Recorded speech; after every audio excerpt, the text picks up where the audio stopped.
Hi, I'm Tim Gordon of thefilmgordon.com, and welcome to Real Reviews. On this show, we discuss my views on upcoming films, where we invite you to experience film through the eyes of a true film addict. You can also read or listen to past reviews either on thefilmgordon.com or subscribe to this podcast on our YouTube channel. And we also invite you to follow us on Film Gordon at Facebook, Twitter, or Instagram.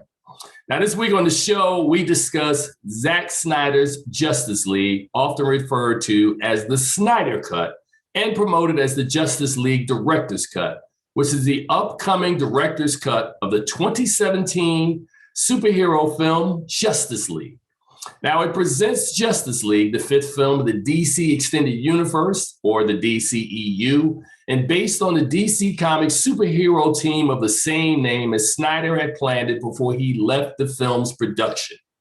Now, like the theatrical release, Zack Snyder's Justice League follows the Justice League, Batman, played by Ben Affleck, Superman, Henry Cavill, Wonder Woman, Gadot, Cyborg, Ray Fisher, Aquaman, Jason Momoa, and The Flash, Ezra Miller, as they attempt to save the world from a catastrophic threat of Steppenwolf and his army of Parademons.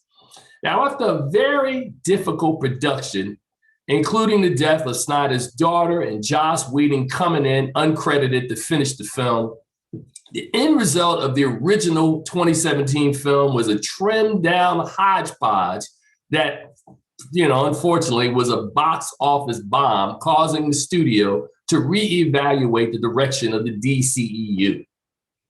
Many fans and members of the cast requested a cut of the film that was more faithful to Snyder's vision. And after months of lobbying the studio, Warner Brothers relented and allowed him to present his original vision.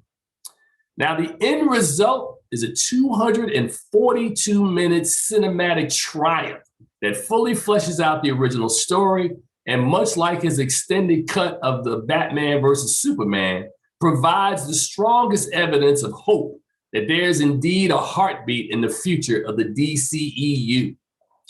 Now, following the death of Superman in BVS, Bruce Wayne, riddled with guilt, begins the process of identifying and recruiting other superheroes ahead of an upcoming battle with a group of alien soldiers, the Parademons, led by their commander Steppenwolf.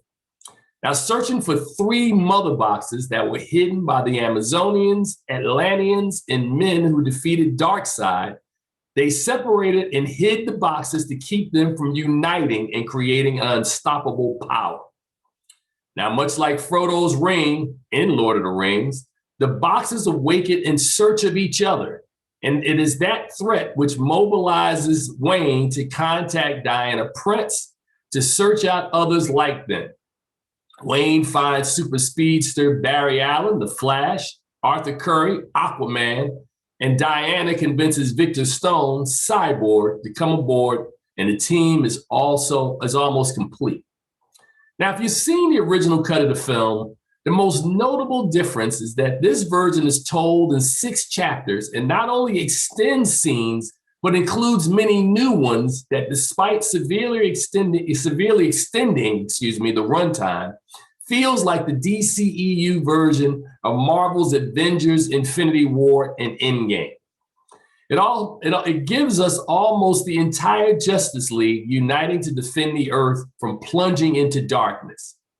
Now, while DC has expressed that they are not moving forward with Snyder's vision, the film, which clearly feels like the second film of a trilogy, that we unfortunately may never see the final version or the final film.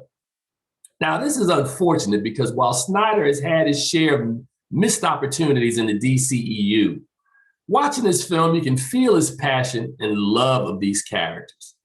Now, the absence of a standalone film from Cyborg is largely, in my estimation, responsible for extending the runtime as Snyder delves into his origin story that showcases Fisher, who has since left the character, but not before he turns in one of his strongest performances of his young career.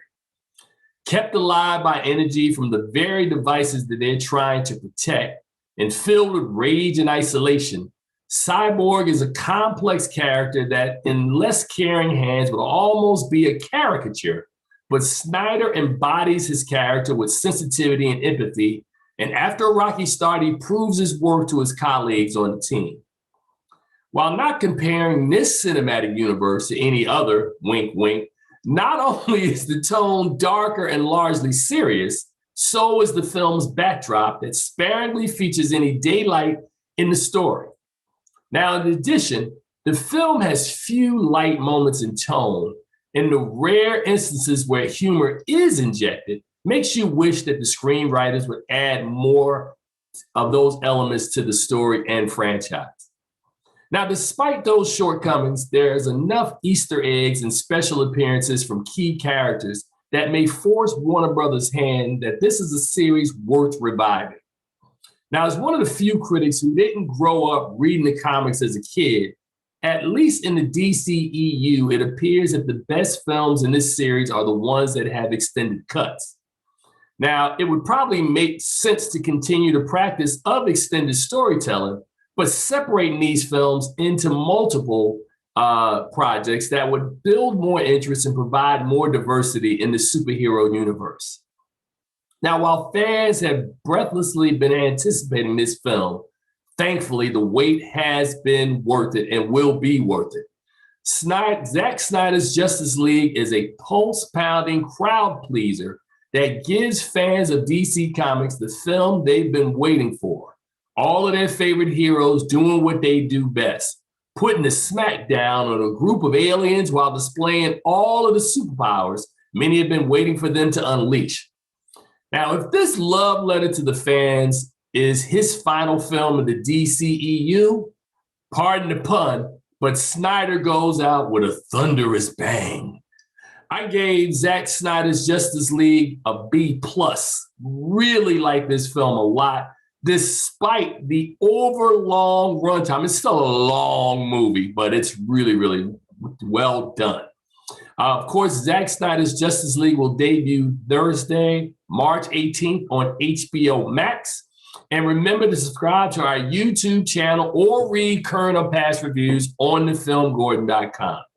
You can also follow us again at Film Gordon at Facebook, Twitter, or Instagram. Thank you, and we'll see you on the other side. You enjoy your day.